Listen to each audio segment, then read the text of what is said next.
All right, we're back with Over-Under. If you don't know the game, it's really simple. I ask a trivia question. One person will answer or give a number. The other one has to guess if it's either higher or lower by saying over or under. Guys, you ready for this one? Yes, sir. All right, you get the first question. Guests always get the first question. For you, Graham, we'll talk about Chad Johnson. Obviously made a CFL debut 2 weeks ago with the Alouettes.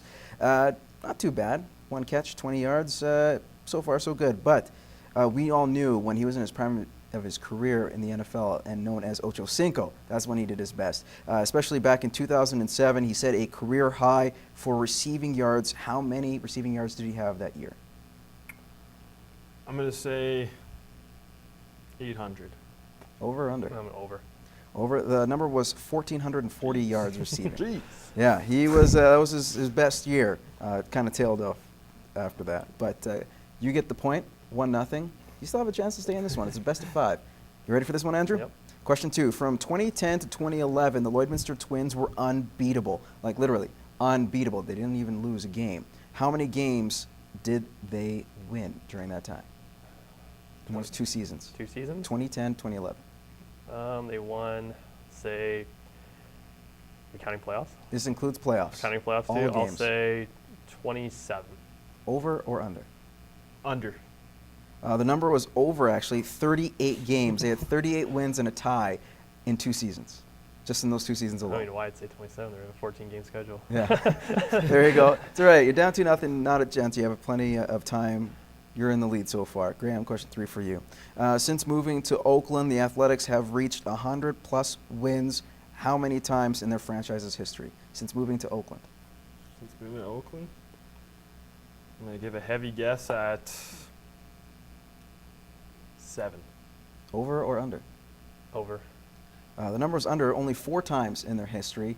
2 most recently, of course, the years of the Moneyball era when it just began, if you're familiar with that in the early 2000s. So 4 times is the answer. You get the point. 2-1. Have a chance to win it here, Andrew. Question 4 is a soccer question for you. Miroslav Klose and the Brazilian Ronaldo hold the World Cup record for most goals scored in a tournament. They're tied. Mm-hmm. How many goals? All time. All time? All time. Yeah, all time. Not Throughout just the whole a tournament. thing. Okay. in their Let's go careers. with 36. Over Under. or under? Under. 15 is the number. Oh. That is the record. Miroslav Klose has a chance to beat Thought it that was 16 in the next couple weeks or the next couple days. But 15 is the number. It's tied at 2-2. We're going to the 5th and deciding question for you, Graham. I know you're from Toronto, so you might know this one. The Toronto Blue Jays are sending 3 players to the All-Star game this year, of course, in Minneapolis. Back in '93, the Jays sent a staggering amount of representatives, their most in the franchise's history. How many Blue Jays back in '93 represented the team in an All-Star game? Well, I was only 4 when that happened, so I'm going to guess 6. Over or under? I'm going to say just over. Say just over? Yeah. You were just correct. The number was actually 7 Oh. Toronto Blue Jays were represented. That's the most the Blue Jays have ever sent to one All-Star game. Great win for you, Andrew. Not too shabby, my friend. Graham, heck of a run, coming from behind, nearly winning Give me a this one. scare. But Andrew, you've won. I guess this is back-to-back-to-back now? It's a 3-peat. All Literal right. 3-peat now. All right, well, you have a To chance get to belt, sound I off. should get a belt. We'll get him a championship belt soon enough. But congratulations, Andrew. We're going to take a quick commercial break. When we return, we'll have more Gloves Are Off.